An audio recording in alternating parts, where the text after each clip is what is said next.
E já de volta com o programa de hoje, chegamos ao último bloco e passa tudo muito rápido. Estamos estudando aqui a primeira viagem missionária do apóstolo Paulo, um servo de Deus, convertido de fato, homem importante que perdeu todo o seu status no Império Romano para ser um pregador do Evangelho, um missionário, um evangelista destemido, um lutador pelas verdades do Senhor Jesus. Bom, eles não foram bem tratados na saída de Antioquia, não é? Parece-me que foram ali meio que saíram meio corrido da cidade, Jean. Como é que foi? Verdade. Aquele evangelho que trouxe alegria, né? Por alguma distorção ali, ele acabou também trazendo para eles ali uma preocupação, né? Paulo, ele não se eximiu em falar a verdade. Ele apresentou, as pessoas tinham condições ali de decidir, né, se aceitariam ou não, e ele então segue viagem para o próximo destino. E é interessante que esse modus operandi, ele se repete também, né, em outros lugares. Mas é interessante que o Manual de Estudos ele tem uma frase que me chamou muita atenção. Os nossos missionários, Paulo, Barnabé, Lucas, que estava acompanhando, né? Eles não saíram tristes, não, mesmo sendo tocados da cidade. Diz aí o manual que eles saíram animados, repletos de alegria por terem pregado. Como é que a gente pode cultivar esse espírito, pastor Regerson, de mesmo em momentos em que você é rejeitado, a sua pregação é rejeitada, você manter o seu foco, o seu estado de ânimo? Não é uma atitude tão simples, mas como é que a gente pode fazer isso? O sucesso da pregação do Evangelho, a alegria da pregação do Evangelho, não está tanto nos resultados. É claro que os resultados nos alegram, né? Mas Paulo e Barnabé eles tinham a consciência de que eles estavam fazendo aquilo que Deus queria que eles fizessem, né? E, portanto, ali o texto diz que eles estavam alegres no Espírito. Eles sabiam que eles estavam sendo conduzidos pelo Espírito Santo. E a função deles, para o que eles foram chamados, era pregar, proclamar. E eles estavam fazendo isso. Os resultados, é claro, que virão, né? E nós sabemos que é o Espírito Santo que dá os resultados, né? E eles, focados nisso, eles não se deixaram abalar. Não foi, talvez, o resultado humanamente esperado, mas eles sabiam que isso eles tinham que deixar por conta do Espírito Santo, que é quem converte, quem convence é o Espírito Santo, e o papel deles era continuar pregando. E Paulo tem um texto que diz assim: regozijai-vos sempre no Senhor, outra vez digo regozijai-vos, alegrai-vos, mantenham o ânimo. Um homem que foi açoitado, agredido, sai tocado de uma cidade, e o texto aqui do nosso Manual de Estudos diz que saiu feliz. O senso do cumprimento do dever, não é? Paulo, ele tinha bem claro na mente dele o que ele estava fazendo, né? E ele sabia que não era simplesmente uma situação ruim que iria parar com isso. Ele sabia que estava fazendo a vontade de Deus. Então, se todo mundo aceitasse, ele ficaria mais feliz ainda. Mas se fizessem o que fizeram com ele, né? Ele também não se deixaria abater por isso. Isso mostra para nós que nós não devemos ser cristãos de situação. Quando as coisas estão boas, tudo está indo bem na minha vida, eu aceito, Jesus é bom ser fiel a Deus, mas se acontecer alguma coisa que eu não estou esperando, algo ruim, eu já começo a questionar se Deus ele realmente ele me ama, se ele me cuida. Paulo ele deixa bem claro para nós, né? Nós devemos ser felizes com Deus quando as coisas estão boas e também quando as coisas não vão tão bem quanto nós esperamos. Exatamente. O que nos traz a felicidade não é uma situação ou outra, mas é o fato de ter Jesus na nossa vida, né? Jesus ele nos satisfaz. Paulo, eu gosto muito do verso de Gálatas 2, verso 20, né? Não sou eu mais que vivo, Cristo vive em mim. Então ele levava ao pé da letra isso. Então, apesar das circunstâncias, e muitas delas não favoráveis, Paulo estava satisfeito em Cristo Jesus. Saíram tocados da cidade de Antioquia e foram para Icônio. E lá em Antioquia eles procuraram primeiro os judeus. E em Icônio, Jean, o que eles fizeram? Olha, eles vão repetindo a mesma Estratégia? Mesma estratégia, né? Do Era conhecido, teimoso, Paulo era teimoso, né? Ele era inteligente, né? E ele perseverava naquilo que era certo. A gente também tem que ser assim, né? Claro. Tem que ser teimoso para as coisas boas também. É claro que eu digo aqui teimoso no bom sentido, né?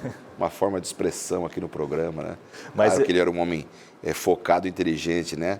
E essa teimosia dele, do temperamento dele, ajudava a seguir essa visão que ele tinha. Exatamente. Né? Se ele não tivesse essa personalidade, ele poderia fazer como, inclusive, seu companheiro de viagem, né?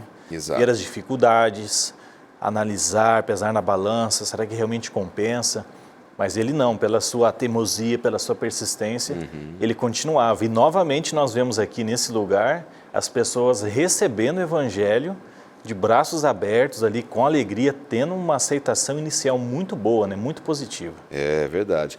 O ponto aqui que eu gosto bastante é que eles procuraram ali a comunidade judaica e pregaram um sermão muito semelhante, né? Quer dizer, ele tinha já na mente toda uma estrutura teológica, Roteiro, né? um roteiro teológico que ele foi repetindo nessas congregações. Ele foi citando o tempo todo. E isso mantinha o foco dele. Não, o foco é esse, nós vamos falar por toda essa terra, essa região geográfica aqui, para que todos saibam a mesma coisa e possam nascer igrejas fortes. Essa é uma estratégia interessante. Naquela época não tinha doutrina estabelecida, todas as doutrinas estabelecidas, não tinha uma teologia sistematizada ainda, então ele precisava ir dando um corpo, né? Na pregação, tanto doutrinária quanto teológica, não é, Regerson? Sim, e como já foi mencionado, Paulo era muito capaz e organizado. Então ele tinha, além de uma metodologia, ele sabia o que eles precisavam ouvir. E ele pregava mesmo a essência do Evangelho ali, que é o mais importante, né? E muita coisa o povo já por conta do judaísmo já entendia, né? Isso facilitava. Com certeza. E aí, em cima disso, aí ele trabalhou o que eles não tinham compreendido ainda, né? Que é justamente a salvação centrada não mais no templo, como eles viam, mas agora centrado em Cristo, no Cordeiro de Deus que tira o pecado do mundo. Agora, a reação inicial ali em Icônio foi semelhante ao que aconteceu em Antioquia. Receberam com alegria, mas depois a coisa virou de novo, né, Jean? Exatamente, a história se repete. E o que acontece ali em Icônio? E quem achava que não poderia piorar, piorou, né? Eles tentaram ali, após a primeira aceitação, né? Provavelmente, né, a Bíblia não deixa isso muito claro, mas provavelmente alguns líderes judaicos ali, quem sabe com aquele mesmo sentimento do que tinha acontecido anteriormente, né? Eles começaram ali a causar uma pequena divisão e isso foi tomando um corpo ali a ponto deles tentarem fazer algo inimaginável, né? Tirar a vida ali do próprio Pensavam Paulo. em linchar a Paulo e aos seus amigos. Interessante, né? Loucura. Até uma contradição, né? Como que alguém que busca a Deus, ele chega a um ponto como esse, né? Parece que as coisas saem. Que religião é essa, né? Que pensa em matar o outro, né? Interessante, né? Uma forma agressiva de se resolver um problema, mas resolver paliativamente, não resolver de fato, né? Aqui claramente a gente vê uma religiosidade, uma religião das formas apenas. Exato, E o que Paulo estava pregando era uma religião em essência, aquilo que de fato o ser humano precisa entender, que a salvação ela vem de Deus. É Deus que está nesse processo de salvar a humanidade e o enviado é Cristo. E ele é o centro, na verdade, da teologia, da religião. Não são as formas, é uma pessoa, Exato. Cristo. Exato, exatamente. E aí de Icônio, eles foram meio que escorraçados dali de novo, saíram animados novamente, mas deram prosseguimento ali à sua viagem, né? Essas provas todas mexeram muito com o coração ali de João Marcos, né? Houve desentendimento, desistência, e isso tudo machuca uma equipe de trabalho. Mas Paulo estava firme no seu propósito. Me encanta ver esse espírito de mesmo quase sendo linchado, quase sendo morto, ele continuar no espírito da pregação do Evangelho. Que visão clara ele tinha da obra que ele tinha que fazer, não é? E isso é uma lição para nós, né? Esse espírito inabalável de Paulo, ele serve de lição. Nós devemos nos espelhar nisso, né? Exato. Quando tem um resultado favorável, estar feliz. Quando o resultado não é favorável, também estar feliz. Quando as dificuldades acontecem, permanecer feliz, focado no seu trabalho. Quando um problema dentro da sua própria equipe de trabalho acontece, não vamos desistir. Nada disso parecia fazer Paulo parar. Ele tinha bem claro na mente dele o que ele faria. E o Paulo mesmo disse, né? Todas as coisas cooperam para o bem daqueles que amam a Deus. Até as provas, não é? As provas, elas nos fortalecem, elas nos amadurecem, não é? Que como cristãos precisamos de amadurecer também. E nada melhor do que enfrentar as provas, não é? Com foco, com clareza, com decisão, não é, pastor? As provas, elas nos ajudam, ao contrário de nos prejudicarem. Sim, e Paulo enfrentou tanto provas, como o pastor Jean acabou de dizer, dentro da equipe, né, ou dentro da própria igreja. Houveram, assim, ideias divergentes, e fora também, né? Fora ele foi hostilizado várias vezes, tanto é que ele não podia daí ficar mais em um local, daí ele ia para o outro, mas ele não desistia, ele continuava pregando. Exatamente. Agora, foram para Listra e Derbe, uma região não muito distante de Icônio ali, não é? E como é que foi ali a recepção deles? Como é que foi o trabalho de pregação do Evangelho? Olha, algo que me chamou a atenção aí nesse episódio, eles andaram ali aproximadamente uns 18 quilômetros, né? Não era uma cidade tão distante, pelo menos para hoje, para os nossos dias, não é, né? Naquela época isso aí era feito a pé, então tinha assim uma certa distância, mas ele chegando lá, ele realiza uma cura, ele faz um milagre ali com um aleijado de nascimento, né?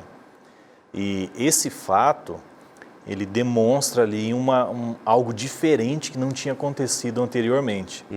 Aqui nós vemos digamos assim, uma aparição maior dos pagãos no cenário dessa história ali, né?